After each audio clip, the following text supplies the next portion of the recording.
Bom, obrigada, Damon.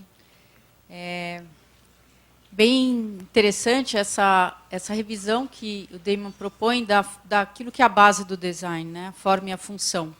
No primeiro momento, mostrando essa mudança, né? O que o museu hoje é, na sua forma e na sua função. Quer dizer, ele assume, o museu de design assume, né, o compromisso de mostrar isso em si, na sua forma. Né? Então, a gente viu na arquitetura dos museus isso expresso, e essa onda de novos museus surgindo, né, querendo mostrar, sendo o design em si, e o que se contém, né, o que tem dentro do museu e o que é mostrado nessa proposta de contar uma história. Né, não simplesmente de mostrar os produtos, mas a função, a mudança da função, né, de conter ali toda a história do processo, de como aquilo chegou até ali. Então, muito interessante essa.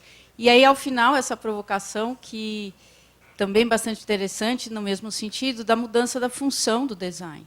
Né, que até esse momento, ou essa proposta de revisão da função do design.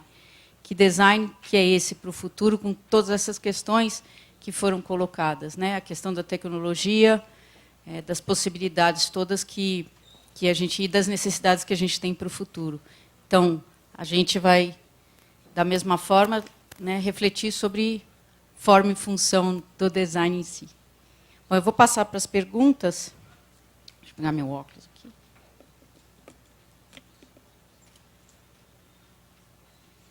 Pergunta para o Damon. Qual é a relação entre o Museu de Design, o Design Council, o Festival de Design e outras instituições e iniciativas em Londres? Há uma articulação entre elas? Well, I hope we all get along, and it's an umbrella. It's an ecology of many different groups that work side by side. The museum's job is to be there the whole year. The Design Festival is a focus. The museum's job is not to save British industry from destruction, which is what the Design Council's job is, not one I'd care to have myself. I guess our role is to be facing a public audience. We have very little money from the government. About 10% of our money comes from the state, and that's declining, which in some ways is very healthy because we have a direct relationship with the audience. If people don't come, we fail.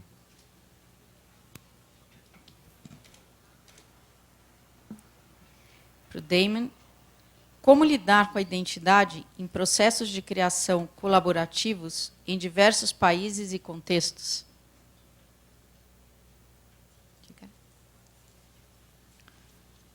I was very touched to discover that the Bentley, which is a car which allegedly is the most British luxury car imaginable, of course now owned by a German manufacturer, was styled by a Brazilian whose previous job had been working for the Czech manufacturer, also owned by Volkswagen Škoda.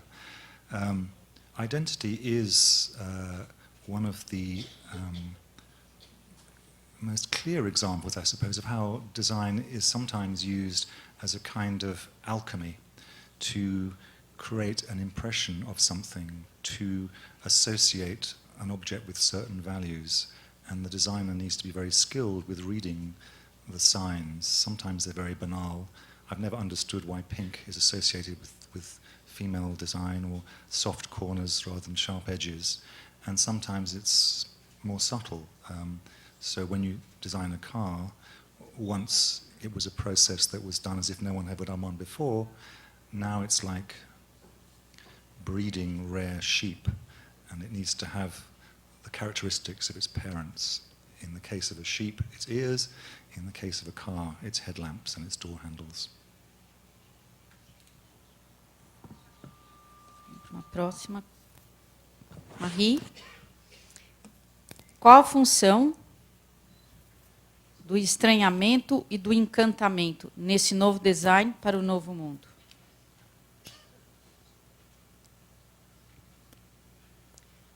Le rôle de l'étrange, du fantastique. Le fantastique est un genre à part, un genre littéraire à part, qui est encore différent de la magie aussi. Mais tant le fantastique que la magie, que la poésie aussi, ce sont des choses que les créatifs peuvent ajouter à un produit. On parlait d'interprétation des signes. Tout objet est un signe. La couleur de l'objet, sa forme, les codes qu'il contient se réfèrent chaque fois à quelque chose qui fait partie de notre inconscient collectif. Et donc, bon, ici, c'est vrai qu'on a parlé dans le cadre de cette expo de science-fiction, on a parlé de l'étrange et du fantastique. Donc oui, l'étrange et le fantastique sont aussi des valeurs ou des sensations qui peuvent être codées dans l'objet. Si on reprend l'exemple, par exemple, de ce tabouret de Jolan van der Wiel avec ses excroissances un petit peu bizarres qui ressemblent à un champignon atomique ou qui ressemblent à peut-être aux champignons qu'on trouve dans la bande dessinée de Tintin et l'étoile mystérieuse, eh bien là, on a vraiment le fantastique qui est codé dans la forme même de l'objet.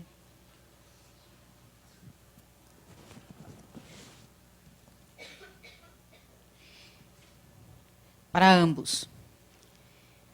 Como fazer com que o poder público perceba a necessidade de investir em design?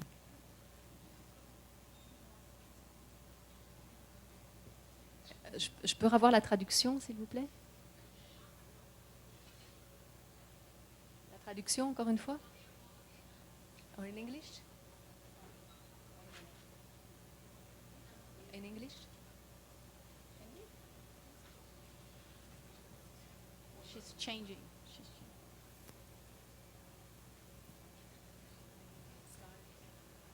Yes, if you can.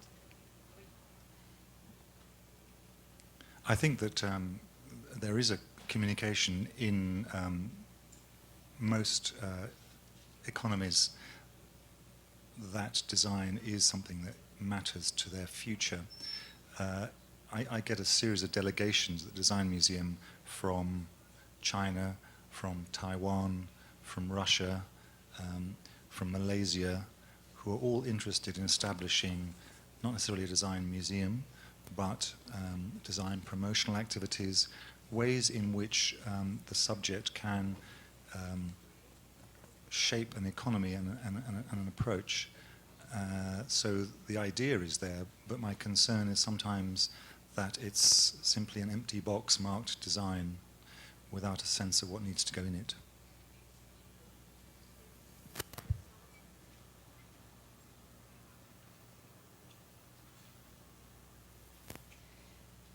Je pense que pour convaincre les pouvoirs publics et les autorités, le musée est effectivement un lieu, est une scène où on peut montrer les choses, et le musée a un rôle de montrer, pas tout le design, mais les choses exemplaires. Donc je pense que les musées ont une sélection à opérer pour montrer les éléments qui sont réellement importants au niveau historique dans l'histoire du design.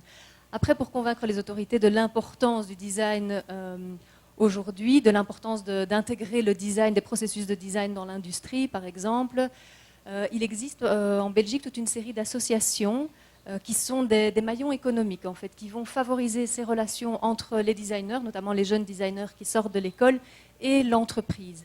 Et ces associations, elles sont financées notamment par le ministère de l'économie en Belgique, qui a un rôle à jouer là-dessus. Et pour pouvoir les convaincre, pour pouvoir communiquer vers ces pouvoirs publics, les musées ont deux ressorts. D'abord, qui est le premier ressort qui est celui de l'exposition, et le second qui est peut-être celui de la publication. À travers des publications, on établit, on pose certaines choses aussi.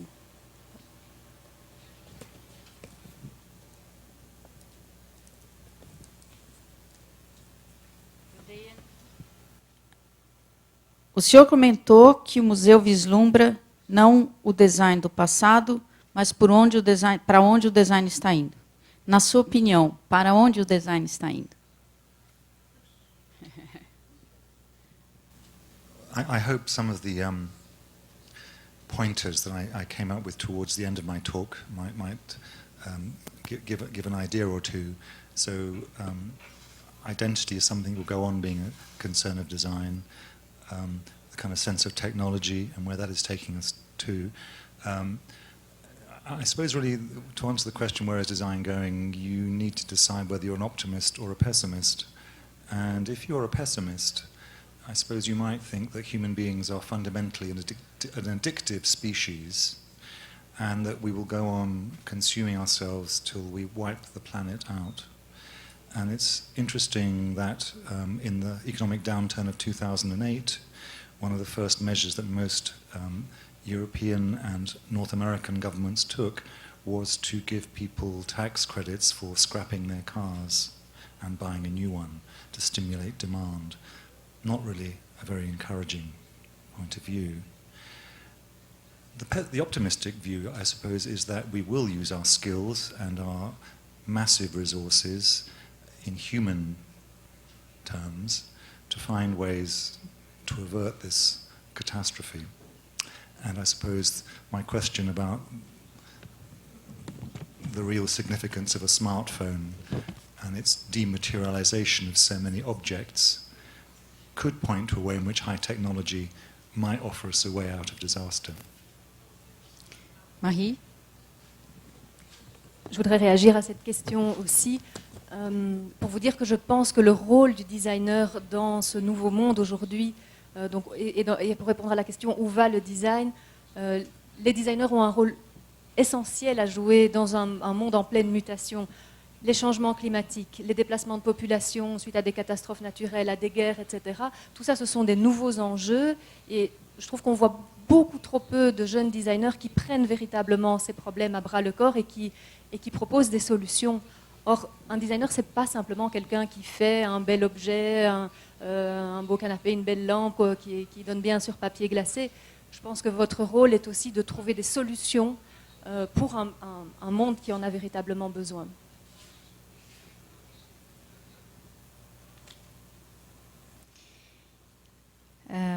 Para ambos.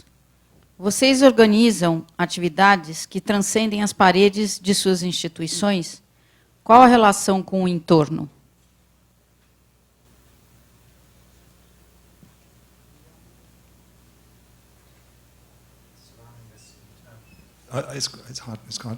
It's a complicated question to answer without knowing whether you mean surrounding us geographically or other institutions which have similar activities. For us, it's very important to reach a wide variety of audiences. We have 200,000 visitors a year in our existing museum, which range from school children to professionals to tourists. And we need to address all of those in a way which is respectful and communicates in an appropriate way with them, which means you need to have enough authority to convince people who know a lot that you know what you're talking about, but also that you can engage people who don't know who Philippe Starck was.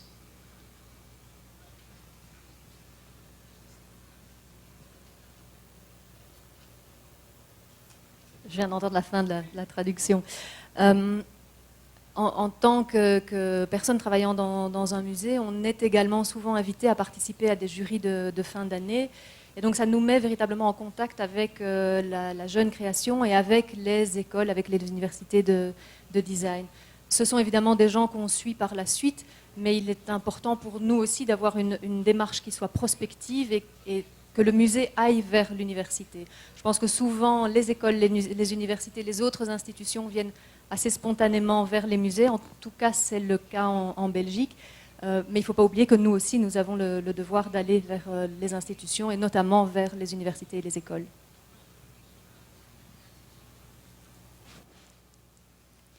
Vou fazer mais uma pergunta e uma minha pergunta. Quais são as consequências do intenso progresso da globalização na identidade transmitida pelo produto?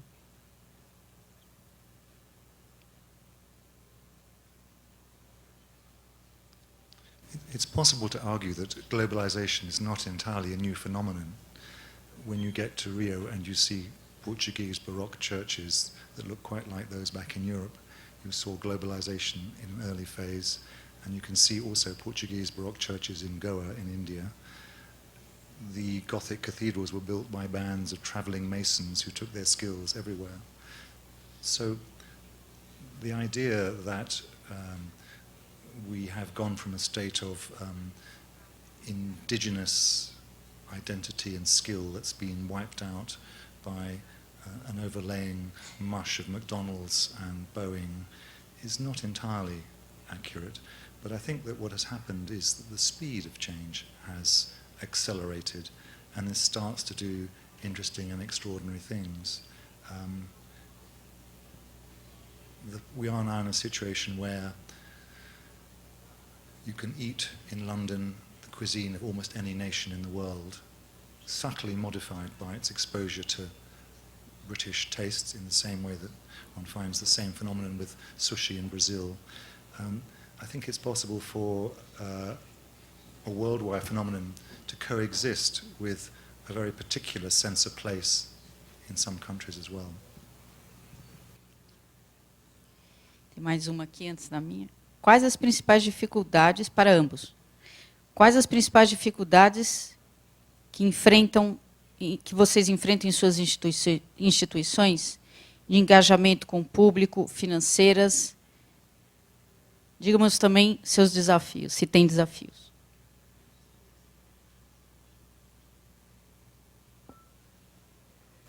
Pour Grand Ornu, il y a un problème qui est véritablement très local et qui est, je vous en parlais en introduction, qui est la décentralisation par rapport à la capitale, Bruxelles, qui est à 70 km. Alors pour vous, ça peut paraître une petite distance, 70 km. Pour un Belge, faire 70 km en voiture, c'est un exploit. En plus, on est assez mal desservi au niveau des transports en commun. Donc ce qui fait on manque de public parce qu'on n'a pas réussi à mettre en place non plus les moyens pour les faire venir de façon facile. Maintenant, est-ce que la solution, c'est véritablement de pouvoir rendre ce musée beaucoup plus accessible au niveau du transport, ou est-ce qu'on a peut-être à surinvestir dans une programmation qui soit véritablement singulière, qui doit se distinguer de ce qui se fait à Bruxelles, mais aussi dans les autres grandes villes, par exemple à Londres au Design Museum. Je pense qu'il faut vraiment qu'on puisse offrir quelque chose qui soit tout à fait unique et singulier, qui ne se voit pas ailleurs. Et ça, c'est un véritable défi. Il y a de plus en plus d'institutions dédiées au design, il y a de plus en plus de Design Week, de biennales, et c'est bien pour le secteur, mais c'est vrai qu'il faut qu'on apprenne à se différencier, à continuer à intéresser les gens.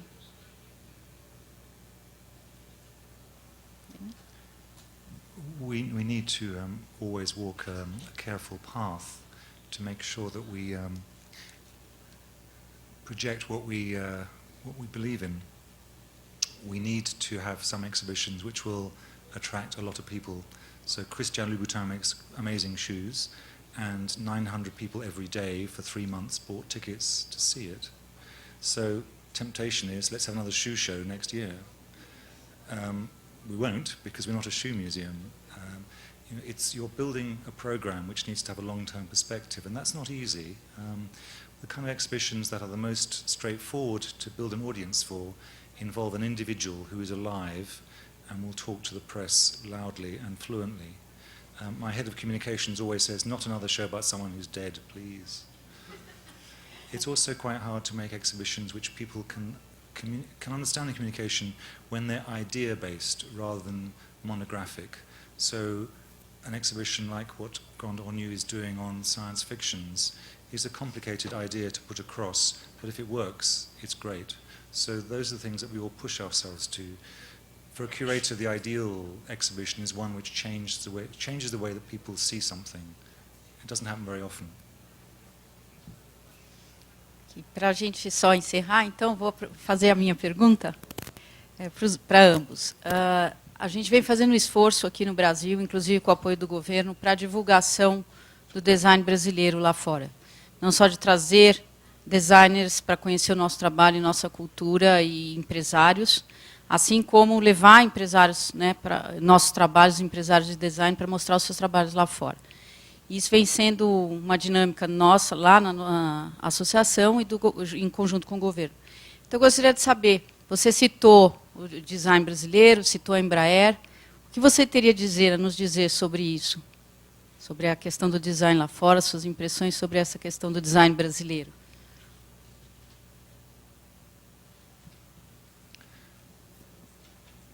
In some ways, you could see the situation of design and architecture in Brazil as reflecting something that happened in Italy as well, in that there was a remarkable generation from the 50s and the 60s who lived a very long time and cast a very long shadow. So in Italy, it was a remarkable generation of people like Castiglione and Sottsass, all of whom were in their 90s when they stopped working. And it's quite hard for another generation to follow that. And maybe Brazil is also now emerging from the shadow of a remarkable generation that built this city and built Brasilia. I think that for whatever reason, maybe it's deliberately kind of bluffing to the outside world. Brazil tells us about the Campana brothers, but not about its aerospace industry, which is a leader. And I think that's a fascinating thing. In one country you have two such different systems and approaches. And I guess the challenge, which is what everyone here is facing, is how those two ends of a society might converge. Thank you. Marie? Je voudrais renforcer ce qu'a dit Diane. Il y a, en Belgique aussi, il y a une attention particulièrement soutenue pour le design vintage, le design moderniste brésilien, notamment grâce au travail des antiquaires et de galeries. Il y a une galerie spécialisée dans ces matières-là, c'est la Ampersand Gallery à Bruxelles, qui vient d'ailleurs de produire toute une exposition autour du design brésilien, autour d'une collection italienne. On parlait de globalisation tout à l'heure. Collection italienne de design vintage, donc de design moderniste brésilien, mais dans laquelle était intégré aussi le travail de Ronaldo Fraga, qui a une exposition ici justement en ce moment, et de Rodrigo Almeida, qu'on ne connaissait pas du tout en Belgique, et qui donc là, par l'intermédiaire d'une galerie, a pu être présenté notamment à la presse et aura certainement un avenir après, soit dans les musées ou dans d'autres expositions. Forcément, on parle beaucoup des frères Campana aussi. Il existe un festival important à Bruxelles, le festival Europalia. Il faut savoir que l'année dernière, le pays invité, c'était le Brésil. Donc il y a eu une vague brésilienne en Belgique l'année dernière. Il faudrait pouvoir surfer sur cette vague pour continuer à proposer du design brésilien. Donc non seulement, je dirais, ce design de Simez que peut être le design des frères Campana. Le design de Simez, je ne sais pas si vous arrivez à bien traduire. Donc c'est un design plutôt de pièces uniques, un design de discours. Je pense qu'il faut surfer sur cette vague brésilienne qui a cours en ce moment en Belgique pour pouvoir proposer véritablement des produits de l'industrie, des produits de consommation peut-être brésilienne, des produits d'artisanat bien sûr aussi. Bom, nosso tempo acabou. Eu queria agradecer aos nossos palestrantes e chamar a Ana para finalizar aqui.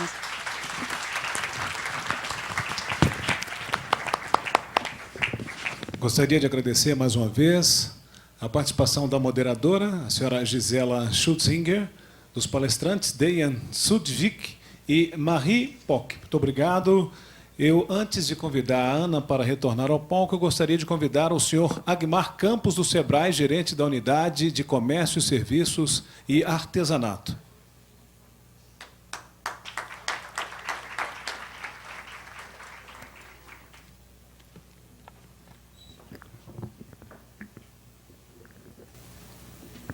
Boa noite a todos. Eu queria dizer algumas palavras aqui de satisfação e de agradecimento. Satisfação por termos chegado ao término desse segundo dia com a sensação de dever cumprido.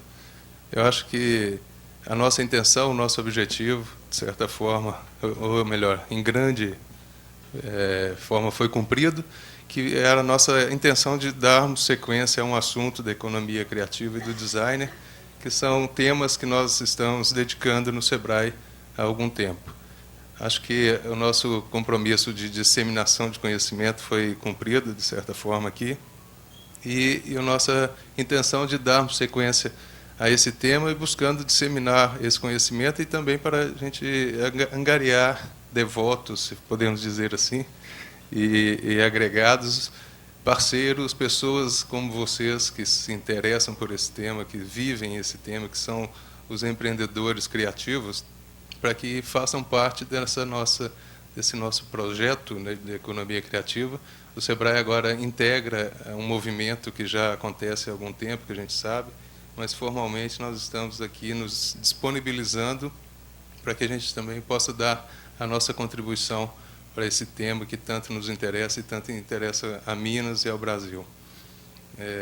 Então, portanto, foi uma grande oportunidade e nós tivemos aqui também a grata satisfação de termos anunciado pelo nosso diretor que o SEBRAE também passa a integrar o circuito da Praça da Liberdade, agora com um espaço. Isso para nós é bastante significativo e acho que a partir daí a gente consegue consolidar um pouco a nossa estratégia de atuação na economia criativa. O SEBRAE também tem a satisfação de participar intensamente no trabalho de designer, né? Há poucos dias nós tivemos mais uma edição do Prêmio SEBRAE de Design, que também nos enche de satisfação e orgulho, e também com a participação de todos vocês. E agradecimento, que eu não poderia deixar de agradecer, primeiramente, a todos vocês que dedicaram 2 dias para estarem aqui. Esperamos que tenha sido proveitoso para vocês também, que esse conhecimento que agora que nos foi trazido aqui também possa fazer parte de uma grande discussão e que a gente possa, a partir daqui, desenvolvermos outras iniciativas, outras parcerias, enfim, um discurso e uma prática também um pouco diferenciada que nos trouxe até aqui, que pode modificar um pouco a nossa trajetória. Queria agradecer os palestrantes que passaram por aqui, os moderadores, acho que foi bastante enriquecedor. Queria agradecer a Ana Carla, nossa curadora. Sem ela, acho que esse evento não teria esse mérito que nós todos tivemos. E agradecer principalmente 3 pessoas do SEBRAE que fizeram esse seminário acontecer. A Regina Faria, a Andréia Tristão e a Márcia Valéria. Sem elas, esse seminário não teria esse êxito. E também, por trás desse trabalho todo de SEBRAE, de instituição, nós tivemos várias pessoas que também nos ajudaram a chegar até aqui. Também queria um agradecimento para essas pessoas. Enfim, eu acho que é com muita satisfação que nós fizemos, e junto com vocês, esse seminário, e espero que possamos, daqui para frente, também promovermos outras discussões desse porte. O SEBRAE está à disposição.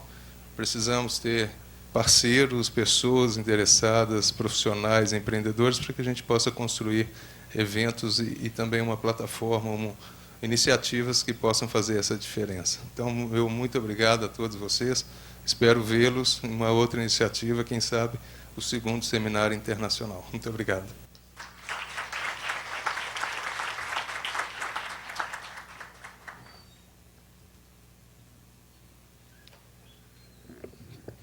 Muito obrigado, senhor Agmar. Agora sim, eu convido para que possa retornar ao nosso palco a nossa curadora, Ana Carla Fonseca.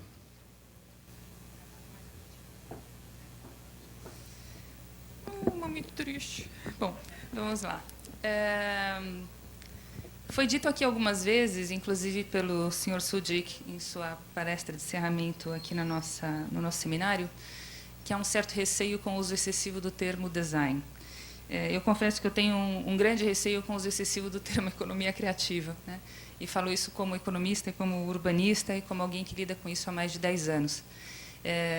O que nós acompanhamos hoje talvez seja uma nova discussão acerca do que é o papel da economia. A economia, para a surpresa de muitos, calculo, surge da filosofia. E surge da filosofia moral, como se não bastasse uma outra filosofia, surge da filosofia moral, que é tão pouco associada ao que a economia hoje é vista como tendo seu objeto de trabalho, que são as finanças, investimento em bolsa, investimentos de modo geral, mas sempre ligado a dinheiro. A economia, claramente, é muito mais do que isso. A economia surge justamente de um duelo moral entre como eu distribuo os recursos disponíveis hoje numa nação isso há séculos, né? Eu distribuo de uma forma mais justa, mais equânime entre todos, ou eu privilegio aqueles que de fato estão conseguindo entregar mais, que estão batalhando mais, que estão devolvendo mais? Se nós colocássemos isso numa escala hoje bastante diluída, de esquerda e de direita, muito associada a duas posições ideológicas, de uma visão esquerdista em que todos têm direito a tudo, porque todos, afinal de contas, pertencem a uma determinada sociedade, e uma visão, digamos, de direita, que diria, não, mas tem gente que está conseguindo fazer mais, produzir melhor, e, portanto, deixemos, de uma certa forma, ao mercado também a sua participação de reconhecimento nessas entregas. Me parece que nenhum dos dois extremos é muito justo, inclusive porque, no extremo, que seria da esquerda, de proposta à justiça, a gente acaba penalizando quem devolve mais. E no extremo que se pauta simplesmente pelo mercado, obviamente, é uma grande exclusão. Me parece, pelo menos essa é a minha ilusão, se não a minha esperança, que nós estamos tentando chegar a um ponto dentro dessa escala em que as coisas, longe de ficarem diluídas, na verdade estão buscando uma terceira margem do rio. E essa terceira margem do rio me parece também que dialoga profundamente com as ideias que foram propostas, nesse mundo que é tão efervescente de ideias, mas que talvez esteja buscando ideais. E esses ideais de sustentabilidade, de inclusão, de novas propostas de olhar sobre o mundo. Então, para mim, e essa foi a pauta justamente do seminário, o que nós buscamos nessa convergência entre economia criativa e design é muito mais do que o reconhecimento do design como uma indústria criativa, que obviamente o é e de forma transversal a todas as outras, mas essa convergência, essa confluência da busca de novos olhares, e aqui gostaria somente de ressaltar algumas palavras que vêm sendo ditas desde ontem e que foram repetidas recorrentemente, como humildade, como talento, como dedicação, frescor de olhar, aprender de tudo e de todos, colaboração, sustentabilidade, inclusão, identidade. São questões que permeiam, creio que, todas as nossas discussões, independentemente da formação e das ambições individuais de cada um. Mas o reconhecimento cada vez maior dessa necessidade de que tenhamos olhares compartilhados sobre a economia, sobre a sociedade, sobre o espaço urbano. E é por isso que a gente começou esse seminário falando sobre design como poesia universal e o encerrou com a formação de um novo olhar para o design, que esse olhar compartilhado, creio que nós todos tivemos o privilégio de expandir pela participação desses nossos 9 brilhantes palestrantes, dos 4 generosos moderadores que conosco estiveram.